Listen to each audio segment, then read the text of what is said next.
Hello दोस्तों। Hello दोस्तों, स्वागत है आप लोग को हमारे यूट्यूब चैनल में मिथिलेश स्टडी जीके में।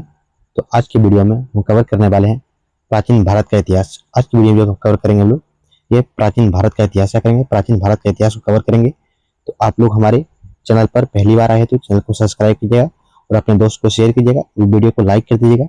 तो आज की वीडियो मेरा बाहरी बहुत इंपॉर्टेंट रहने वाला है। तो प्राचीन भारत का इतिहास मोस्ट इंपॉर्टेंट इसमें, और सारे क्वेश्चन में एक लाइन से पूरा एकदम ऑनलाइन के तौर पे सारे क्वेश्चन रहने वाले हैं। तो आप लोग हमारे चैनल को सब्सक्राइब जरूर कर लें। तो आने वाले किसी भी एग्जाम के लेकर आपको ये वीडियो बेहद महत्वपूर्ण साबित होने वाला है। तो आइए शुरू करते हैं प्राचीन भारत का इतिहास। हम लोग देखने वाले हैं क्या, प्राचीन भारत का इतिहास। थोड़ा इसको जूम कर लेते हैं। प्राचीन भारत का इतिहास आज की वीडियो में हम लोग कवर करेंगे। तो शुरू से लेकर मतलब जीरो से पूरा हीरो तक इसमें कवर करने वाले हैं। प्रश्न है मेरा कि इतिहास का पिता किसे कहते हैं। इतिहास का पिता जो हेरोडोटस को कहा जाता है। हेरोडोटस का निवासी कहाँ थे वो यूनान के रहने वाले थे वो। तो ये और कृषि का आविष्कार कब हुआ था, ये नवपाषाण काल में हुआ था। आग का आविष्कार तथा होमोसेपियंस ज्ञानी मानव का उदय कब हुआ था, ये पुरापाषाण काल में। कब हुआ था, पुरापाषाण काल में हुआ था। अगला प्रश्न है, अगला प्रश्न की पूरा पशुपालन का आरंभ कब हुआ था, मध्यपाषाण काल में पशुपालन का जो आरंभ हो गया था। भीमबेटका है ये एक पुरातात्विक स्थल है। क्या है, एक पुरातात्विक स्थल है। भीमबेटका प्रसिद्ध किस लिए है, गुफा शैल चित्र के लिए प्रसिद्ध है वो। भीमबेटका है रायसेन जिला के मध्य प्रदेश में। कहा है, रायसेन जिला के मध्य प्रदेश में स्थित है भीमबेटका। अगला प्रश्न है कि विश्व का सबसे प्राचीन एवं प्रथम अभिलेख कौन सा था, तो बगजोई का अभिलेख जो कि एशिया माइनर में है। आदि मानव ने सर्वप्रथम क्या सीखा था, आग जलाना सीखा था। मानव ने सर्वप्रथम प्रयोग किया था तांबा धातु का जो प्रयोग किया था। सबसे पहले पालतू बनाया था किसका, कुत्ता। किसी कुत्ता जानवर को पालतू बनाया था। अगला प्रश्न है कि सिंधु सभ्यता क्या है। सिंधु सभ्यता का काल कौन था, सिंधु सभ्यता का काल था वो 2500 ईस्वी से लेकर 1750 ईसा पूर्व तक। सिंधु घाटी सभ्यता थी वो अद्वितीय काल सभ्यता थी। सिंधु घाटी सभ्यता प्रसिद्ध थी वो नगर निरंजन से प्रसिद्ध था। सिंधु सभ्यता की लिपि कैसी, तो भाव चित्रात्मक लिपि था। कैसा था, भाव चित्रात्मक लिपि था। सिंधु घाटी सभ्यता के लोग व्यापार करते थे, कृषि का व्यापार करते थे वो। अगला प्रश्न है कि सिंधुवासी क्या है। सिंधुवासियों का मुख्य फसल कौन था, जौ और गेहूं था। कपास की खेती आरंभ हुई थी वो सिंधु वासियों से ये आरंभ किया था कपास का खेती। सिंधु सभ्यता का पूर्व एवं पश्चिम के पूरा स्थल है। पूर्व में जो है आलमगीरपुर जो कि मेरठ के उत्तर में है, मेरठ के उत्तर प्रदेश में, तथा पूरा तो पश्चिम में है ये सुतका गेंडू जो कि बलूचिस्तान में पड़ता है ये। अगला प्रश्न है कि सिंधु सभ्यता क्या है। सिंधु सभ्यता का उत्तर एवं दक्षिण का पूरा स्थल, उत्तर में है मांडा जो कि अनूखर जम्मू कश्मीर में पड़ता है, वो दक्षिण में है दायमाबाद जो कि अहमदाबाद महाराष्ट्र में पड़ता है, अहमदनगर महाराष्ट्र में पड़ता है। आलमगीरपुर स्थित है ये हिंडन नदी के तट पर। मांडा स्थित है चिनाब नदी के तट पर। किसी चिनाब नदी के तट पर मांडा स्थित है। अगला प्रश्न है कि सिंधु सभ्यता थी कैसे। सिंधु सभ्यता जो थी नगरीय सभ्यता थी। सिंधु सभ्यता का विस्तार था वो त्रिभुजाकार था वो। सिंधु सभ्यता का प्रमुख बंदरगाह कौन था, लोथल। कौन था, लोथल था। लोथल स्थित है भोगवा नदी के किनारे। कहाँ है, भोगवा नदी के किनारे लोथल स्थित है। अगला प्रश्न है कि भारत में हड़प्पा का विहित स्थल कौन था, राखीगढ़ी जो कि हिसार के हरियाणा घग्गर नदी के तट पर स्थित है वो। सिंधुवासी पूजा करते थे किसे, पशुपति की पूजा करते थे। हड़प्पा या सिंधु सभ्यता के बारे में सबसे पहले की जानकारी किसने दी थी, जॉर्ज मेसेल ने दिया था जो कि 1826 में इसने जानकारी दिया था। अगला प्रश्न है कि हड़प्पा सभ्यता, हड़प्पा जो स्थित है पाकिस्तान के पंजाब के प्रांत में मोंटोगोमरी जिला के रावी नदी के तट पर स्थित है ये। हड़प्पा की खोज किसने, दयाराम साहनी ने 1921 में किया था। हड़प्पा की सभ्यता कैसी थी, तो कांस्ययुगीन सभ्यता। कैसा था, कांस्ययुगीन सभ्यता था हड़प्पा ये। अगला प्रश्न कि हड़प्पाई समाज कैसी थी, तो मातृसत्तात्मक समाज था। स्वास्थ्य चिन्ह का अध्ययन किसका है, तो हड़प्पा सभ्यता की देन है। हड़प्पा निवासी का रुचि क्या था, तो शतरंज खेलने में इसका रुचि था। धौलावीरा स्थित है कहाँ, गुजरात के कच्छ जिला में। R37 क्या है, R37 का स्थान कहाँ मिला है, ये हड़प्पा में मिला है। कहाँ से, हड़प्पा से मिला है। अगला प्रश्न कि हड़प्पा क्या है, कि हड़प्पा के लोग अभिज्ञान थे वो लोहा से जो प्रचलित नहीं था वो। हड़प्पा में मिट्टी के बर्तन पर प्रयुक्त रंग कैसा, तो लाल रंग का प्रयुक्त होता था। मोहनजोदड़ो एवं हड़प्पा की पुरातात्विक खुदाई प्रभावित थे कौन, सर जॉन मार्शल थे वो। मिस्र के राजा कहलाते थे क्या, फराओ क्या था, फराओ कहलाते थे। मिस्र का राजा को फराओ कहते थे। अगला प्रश्न कि चावल के साज कहाँ मिले थे, लोथल और रंगपुर से मिला था। जीते हुए खेत का साज कहाँ से मिला था, कालीबंगा से। कहाँ से मिला, कालीबंगा से मिला था। जीते हुए खेत का जो पन्ना जो है कालीबंगा से मिला था। अगला प्रश्न है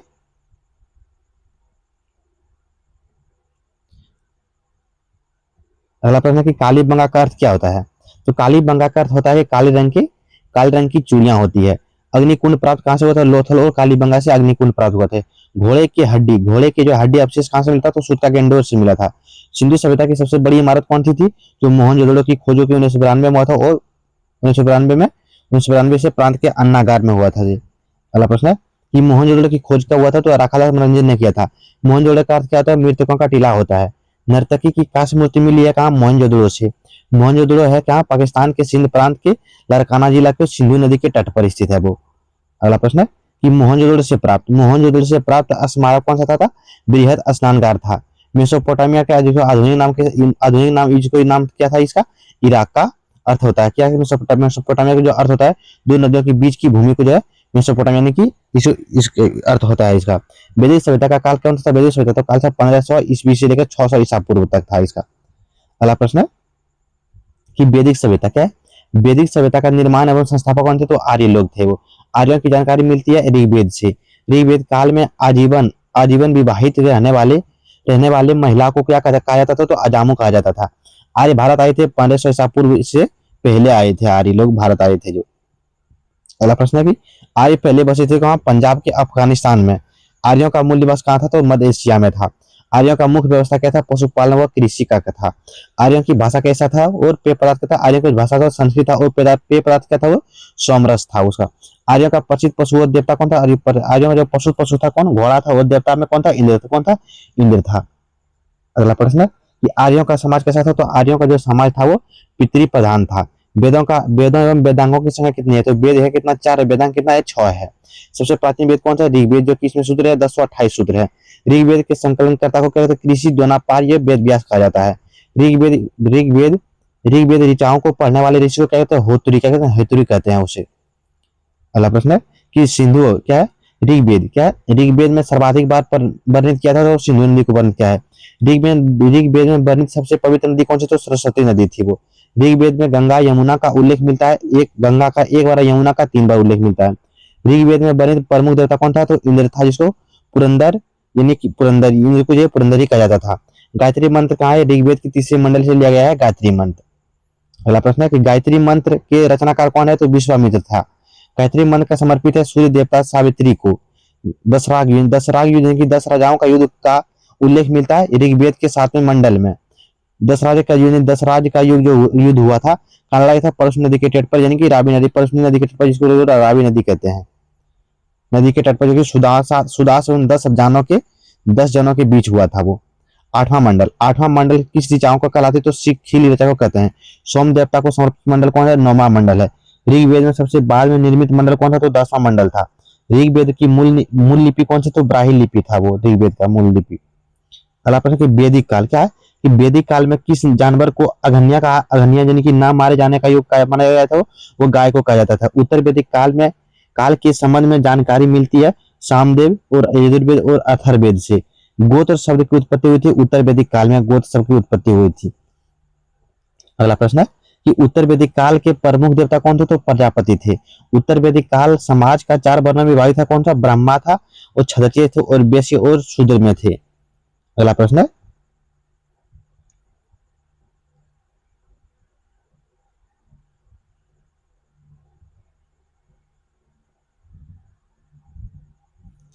कि गद एवं पद क्या है? अगला प्रश्न है कि गद एवं पद क्या है? गद एवं पद वाला देव वेद कौन था? वो यजुर्वेद था। यज्ञ संबंधित विधि विधान कहाँ किसमें मिलता है? तो यजुर्वेद में मिलता है। तंत्र मंत्र और संगीत टोना किसमें मिलता है? अर्थवेद में मिलता है। जादू टोना ये अर्थवेद में मिलता है। भारतीय संगीत का जनक कहा जाता है सामवेद को कहा जाता है।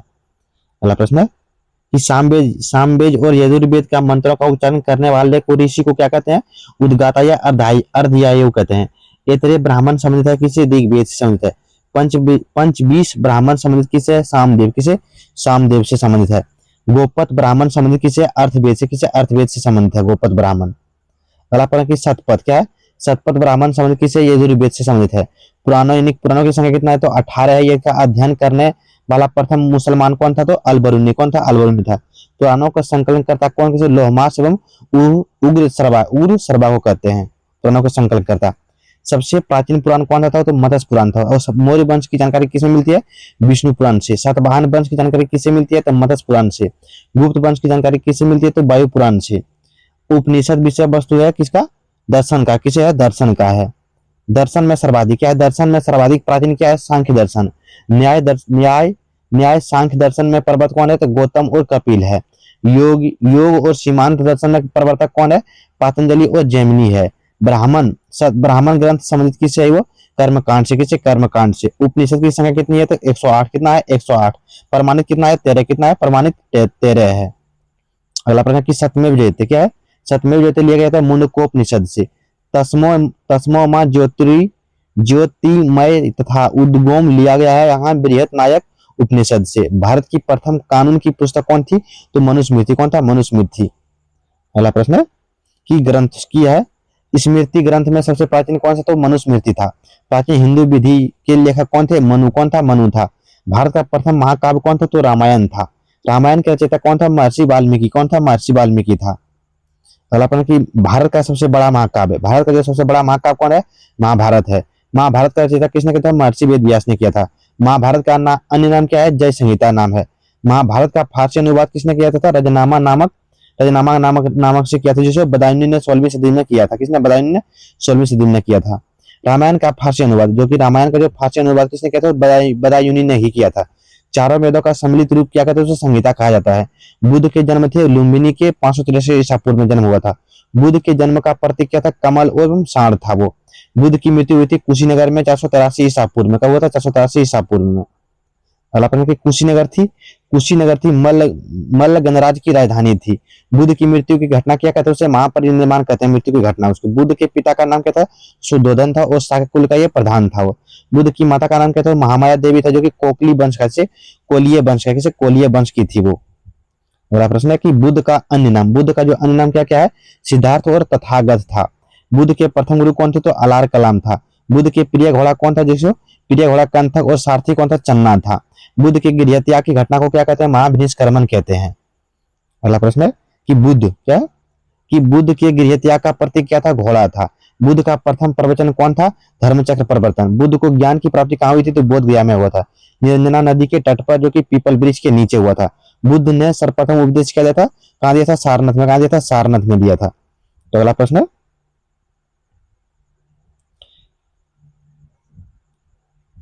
अगला प्रश्न कि बुद्ध ने उपदेश दिया था पाली भाषा में दिया था। बुद्ध ने सर्वाधिक उपदेश दिया था श्रावस्ती में दिया था। बुद्ध ने अपना अंतिम उपदेश दिया था तो सुभद्रा को दिया था। बौद्ध ग्रंथों में सबसे प्राचीन ग्रंथ कौन था? तो त्रिपिटक। कौन था? त्रिपिटक। त्रिपिटक ग्रंथ संबंधित बुद्ध के उपदेशों का संकलन से, बुद्ध के उपदेशों का संग्रह से संबंधित है वो। अगला प्रश्न है कि बौद्ध धर्म के त्रिरत्न को क्या कहते हैं? बुद्ध, धम्म और संघ कहते हैं। बौद्ध धर्म ग्रहण करने वाली प्रथम महिला कौन था? गौतमी था वो। बुद्ध चरित्र की रचना किसने की थी? तो अश्वघोष ने किया था। गंधार कला संबंधित किसे? बौद्ध धर्म से संबंधित है। प्रथम बौद्ध संगीत 483 ईसा पूर्व में हुआ था। ये हुआ था राजशत्रु के शासन काल में राजगिरी में। अगला प्रश्न के द्वितीय बौद्ध संगीत क्या है? द्वितीय बौद्ध संगीत जो कि हुआ था 383 ईसा पूर्व में। ये हुआ था कलाशों के शासन काल में, जो कि वैशाली में हुआ था। और तृतीय बौद्ध संगीत बात करें 250 ईसा पूर्व में हुआ था, जो कि अशोक के शासन काल में हुआ था। ये पाटलिपुत्र में। कहा हुआ था? पाटलिपुत्र में हुआ था। अगला चतुर्थी बौद्ध संगीत क्या है? चतुर्थी बौद्ध संगीत जो हुआ था तो ये ईस्वी की प्रथम शताब्दी में हुआ था, जो कि नासिक कनिष्क के शासन काल में हुआ था। इसे कुंडलबंद हुई कश्मीर में हुआ था। बौद्ध संगीत के आयोजन स्थल का क्रम कौन कौन था? पहला था राजगिरी में, उसका वैशाली, उसके बाद पाटलिपुत्र, उसके बाद कश्मीर में हुआ था बौद्ध संगीत। अगला प्रश्न है कि प्रथम बौद्ध संगीत के अध्यक्ष कौन थे? तो महाकश्यप थे। द्वितीय बौद्ध संगीत के अध्यक्ष कौन थे? तो सावाकामी। कौन था? सावाकामी था। तृतीय बौद्ध संगीत के अध्यक्ष कौन थे? गोपलीपुत्र तीस्थ थे वो। चतुर्थी बौद्ध संगीत का अध्यक्ष कौन थे? तो वसुमित्र। कौन था? वसुमित्र था। अगला प्रश्न है कि पहली बार बौद्ध धर्म का विभाजन कब हुआ था? द्वितीय बौद्ध संगीत में, जो कि दोबारा हुआ था चतुर्थी बौद्ध संगीत में। हीनयान और महायान अस्तित्व में कहा गया था? तो चतुर्थी बौद्ध संगीत में आया था ये। अगला प्रश्न कि बुद्ध के पूर्व जन्म पर आधारित कथा कौन था? तो जातक था वो। अजंता की गुफाओं में किस ग्रंथ का चित्रण मिलता था? तो जातक का, जो कि बौद्ध धर्म का पवित्र ग्रंथ था जातक। बौद्ध धर्म का पूजा स्थल कौन था? तो चैतन्य मंडल। कौन था? चैत्य और मंडल था। विश्व शांति स्तूप कौन था? तो राजगीर में, तो राजगीर था, जो कि बिहार में स्थित है ये। अगला प्रश्न है कि एशिया का ज्योतिपुंज किसे कहा जाता है? एशिया का ज्योतिपुंज को बुद्ध को कहा जाता है। बुद्ध की मूर्तियां का निर्माण होती है कुषाण काल में। किसे? कुषाण काल में। बुद्ध के प्रमुख अनुयायी शासक कौन थे? वो बिंबिसार, प्रसेनजित और उदयन थे वो। अगला प्रश्न है कि जैन धर्म के संस्थापक क्या है? जैन धर्म के संस्थापक एवं प्रथम तीर्थंकर कौन थे? तो ऋषभदेव थे और अन्य जो कि अन्य नाम था उसका आदिनाथ था ऋषभदेव का। जैन धर्म के वास्तविक संस्थापक कौन था? तो महावीर स्वामी थे। और जैन धर्म के 22वें तीर्थंकर कौन थे? तो अरिस्टो नेमी। कौन था? अरिस्टो नेमी था। और जैन धर्म के 23वें तीर्थंकर कौन थे? तो पार्श्वनाथ। कौन था? पार्श्वनाथ था। अगला प्रश्न है कि पार्श्वनाथ और महावीर का प्रतीक चिन्ह क्या था? तो पार्श्वनाथ का था सर्प और महावीर का क्या था? सिंह था। पार्श्वनाथ को ज्ञान की प्राप्ति हुई था समेध समेध पर्वत पर। किसी समेध पर्वत पर। पार्श्वनाथ की 4 शिक्षाएं कौन कौन था? सत्य, अहिंसा, अस्तेय एवं अपरिग्रहण था। अगला प्रश्न है कि 5 महाव्रत जो ब्रह्मचर्य जोड़ा था कौन सा किसने जोड़ा था? तो महावीर स्वामी ने जोड़ा था। जैन धर्म के 22वें तीर्थंकर कौन थे? तो महावीर स्वामी थे। महावीर पत्नी का नाम क्या था? यशोधरा था। का जन्म जन्म हुआ था कुंडल ग्राम के वैशाली में 599 ईस्वी ईसा पूर्व में। अगला प्रश्न है कि महावीर का मृत्यु क्या है? कि महावीर की मृत्यु हुई थी कब हुआ था? पावापुरी में हुआ था कि 468 ईसा पूर्व में हुआ था। महावीर का बचपन का नाम क्या था? तो वर्धमान था। महावीर किस राजघराने से पैदा हुए थे? तो क्षत्रिय राजघराने से पैदा हुए थे। महावीर का पिता का नाम क्या था? सिद्धार्थ, जो कि यहाँ तक कुल का ये राजा था। महावीर के माता का नाम क्या था? तो महावीर के माता का नाम था त्रिशला, जो कि लिच्छवी गणराज की रहने वाली थी। अगला प्रश्न है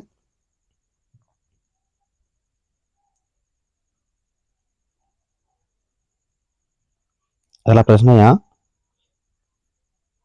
अगला प्रश्न है कि महावीर के पुत्र का नाम क्या था? तो महावीर का पुत्र का नाम था अनुजा, जो कि प्रियदर्शनीय था। महावीर स्वामी को ज्ञान की प्राप्ति हुई थी कहां से? जाम्बिक ग्राम के ऋजुपालिका नदी के तट पर, जो कि साल के वृक्ष के नीचे हुआ था। अगला प्रश्न है कि जैन धर्म में क्या है?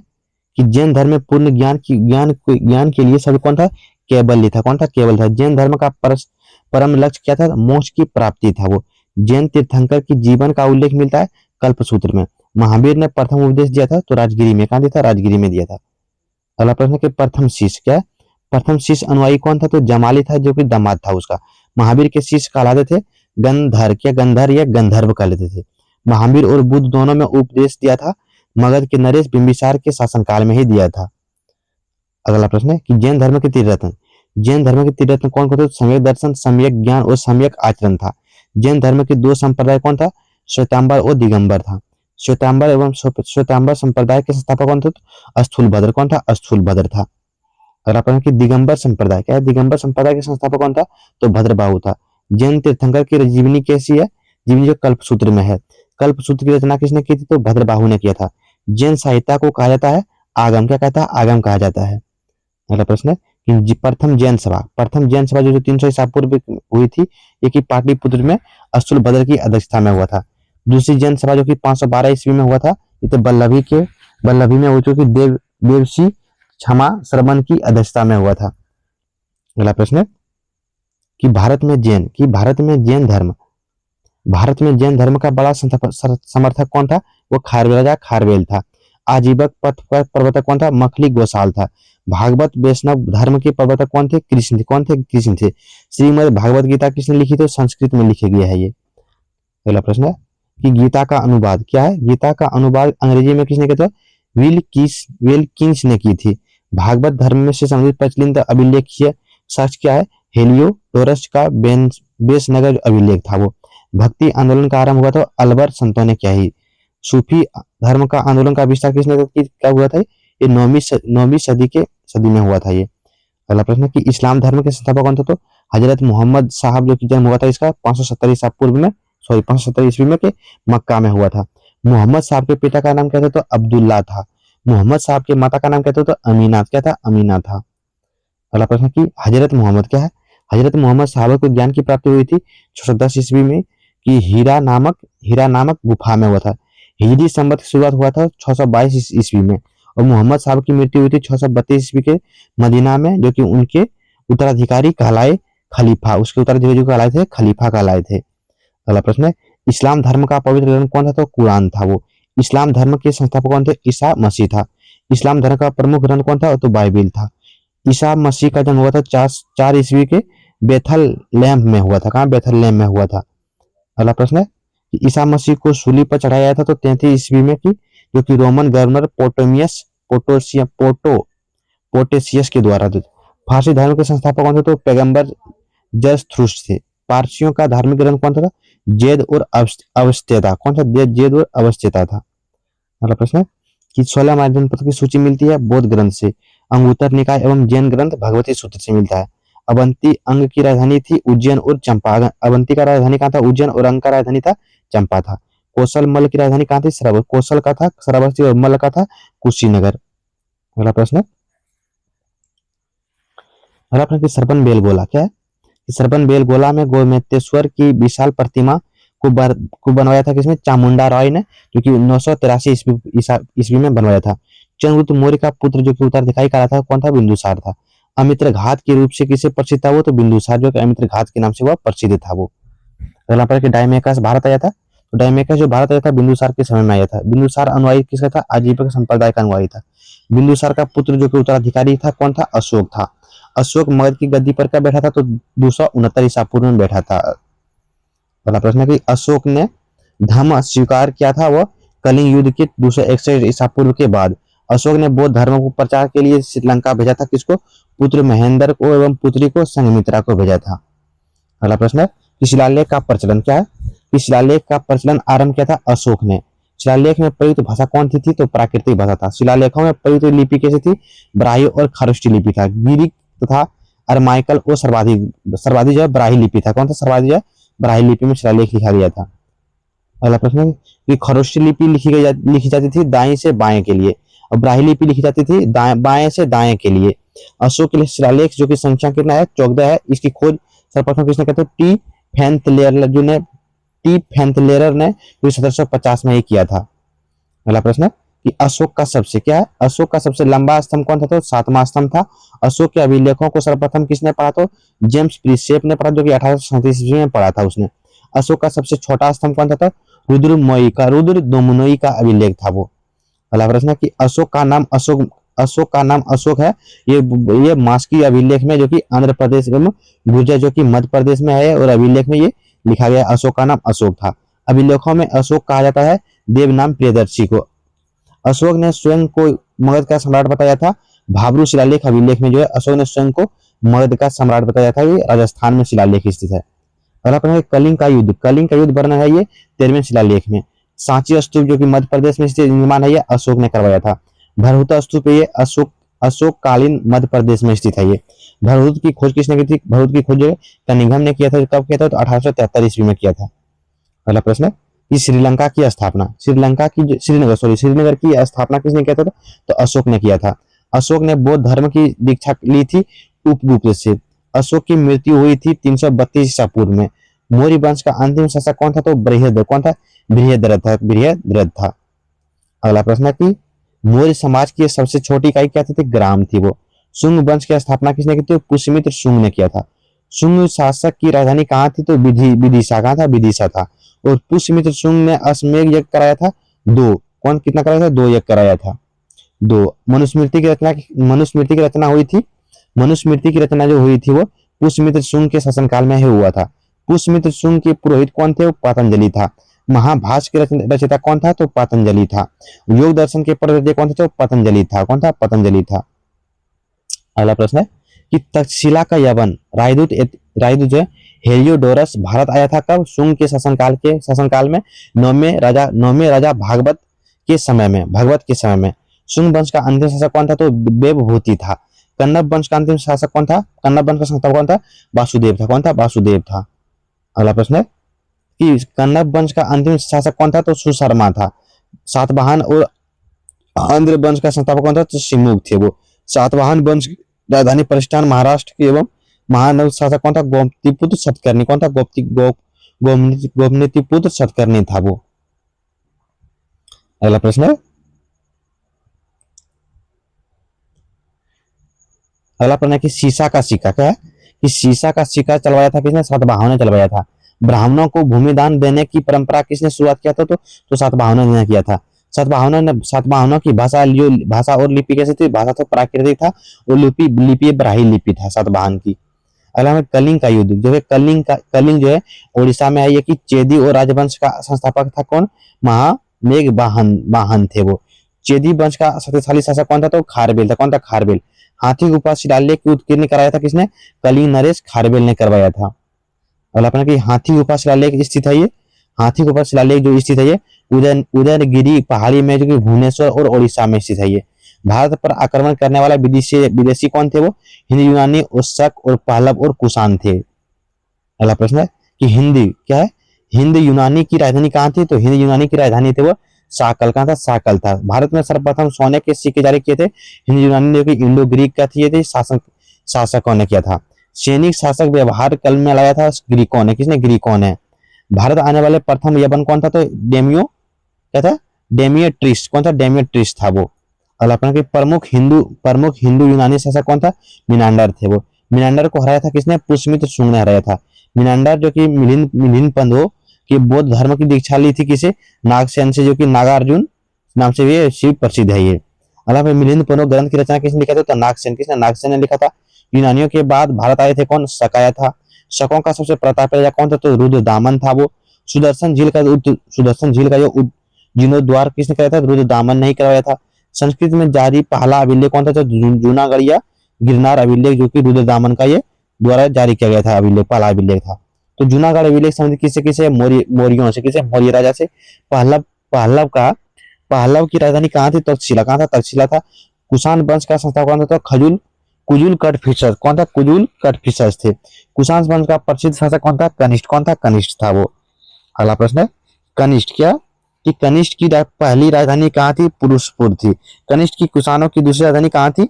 दूसरी राजधानी कहाँ थी? मथुरा। कहाँ थी? मथुरा। कनिष्ठ के अनुयायी कौन थे? महायान संप्रदाय का अनुयायी था। कनिष्ठ के दरबारी में के थे?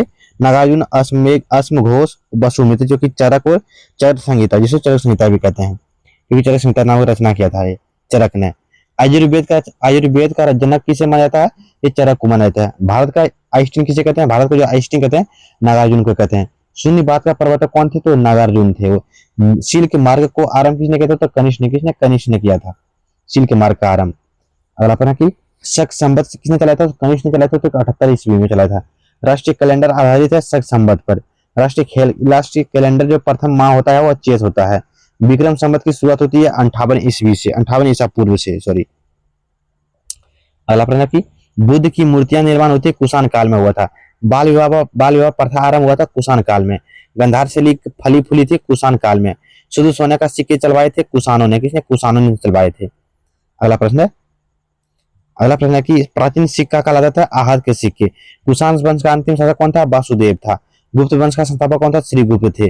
गुप्त वंश का वास्तविक संस्थापक कौन था? चंद्रगुप्त प्रथम थे वो। गुप्त संवत था चंद्रगुप्त द्वितीय ने, जो कि चंद्रगुप्त प्रथम ने, जो कि 319 ईसा पूर्व में। किसे? 319 ईसा पूर्व में था। अगला प्रश्न है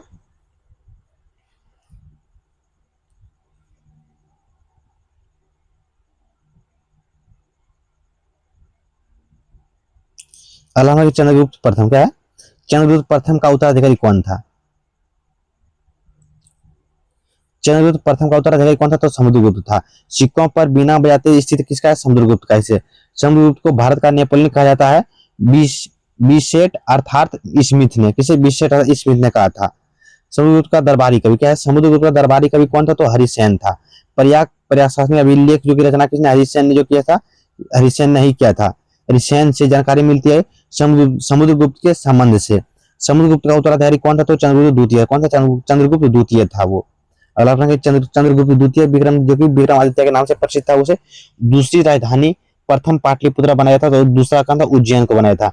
आर्यभट्ट, कालिदास, धनवंतरी, बहार मिहिर, सूत्र और दनियद कौन था? चंद्रगुप्त द्वितीय के दरबार में, ये चंद्रगुप्त द्वितीय के दरबार में रहते थे ये सब।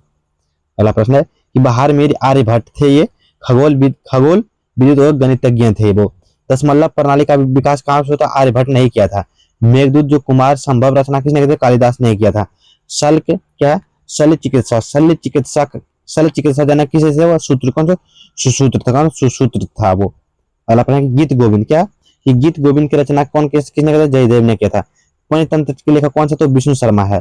प्रसिद्ध चीनी बौद्ध यात्री फायान आया था, जो कि चंद्रगुप्त द्वितीय के दरबार शासन काल में, जो कि 5वीं शताब्दी में आया था। कब आया था? 5वीं शताब्दी में आया था। अगला प्रश्न है कि सर्वाधिक स्वर्ण मुद्रा जारी किया था? गुप्तों ने। किसने? गुप्तों ने। चांदी का सिक्का सर्वप्रथम चलाया था किसने? चंद्रगुप्त द्वितीय ने, क्योंकि शकों पर विजय के उपलक्ष्य में चलवाया था ये। महरौली में स्थित राजा चंद्र को लौह स्तंभ को बनाया था किसने? चंद्रगुप्त द्वितीय ने। किसने? चंद्रगुप्त द्वितीय ने ही बनवाया था वो। अगला प्रश्न है कि चंद्रगुप्त द्वितीय। क्या है कि चंद्रगुप्त द्वितीय का उत्तराधिकारी कौन था? कुमारगुप्त था वो। नालंदा विश्वविद्यालय की स्थापना किसने किया था? तो कुमारगुप्त ने किया था। नालंदा विश्वविद्यालय को ध्वस्त किसने किया था? तो बख्तियार खिलजी ने, की जो कि गोरी का सेनापति था। वो कौन था? गोरी का सेनापति था बख्तियार खिलजी। अगला प्रश्न है कि कुमारगुप्त प्रथम उत्तराधिकारी कौन था? वो स्कंदगुप्त थे। हुनों का आक्रमण हुआ था स्कंदगुप्त के समय में हुआ था। सुदर्शन झील का मुख्य सुदर्शन झील का किसने किया था? तो स्कंदगुप्त ने किया था। हुनों को पराजित किसने किया था? तो स्कंदगुप्त ने किया था। अगला प्रश्न है कि गुप्त वंश। क्या है कि गुप्त वंश का अंतिम शासक कौन था? तो विष्णुगुप्त थे। गुप्त काल की राजकीय भाषा क्या थी? तो संस्कृत था वो। गुप्त काल में भूमि में जो है गुप्त काल में भूमि राजस्व दर क्या था? उपज का 1/6 भाग। प्राचीन भारत का स्वर्ण युग किसे कहता है? गुप्त काल को कहा जाता है। किसे? गुप्त काल को कहा जाता है। अगला प्रश्न है कि मंदिर बनाने की कला का जन्म गुप्त काल में हुआ था। गुप्त कालीन रजत मुद्राएं कहलाती थी रूपक। क्या है? रूपक। गुप्त कालीन स्वर्ण मुद्रा कहलाती थी क्या? दिनार। क्या है? दिनार कहते थे। पुष्पभूति या वर्धन वंश का संस्थापक कौन था? ये पुष्पभूति था, जो कि संस्थापक था कौन? तो वास्तविक संस्थापक था प्रभाकर वर्धन। कौन था? प्रभाकर वर्धन वास्तविक संस्थापक। अगला प्रश्न कि प्रभाकर वर्धन का पुत्र का नाम क्या था? राज्यवर्धन, जो कि राजवर्धन और हर्षवर्धन था।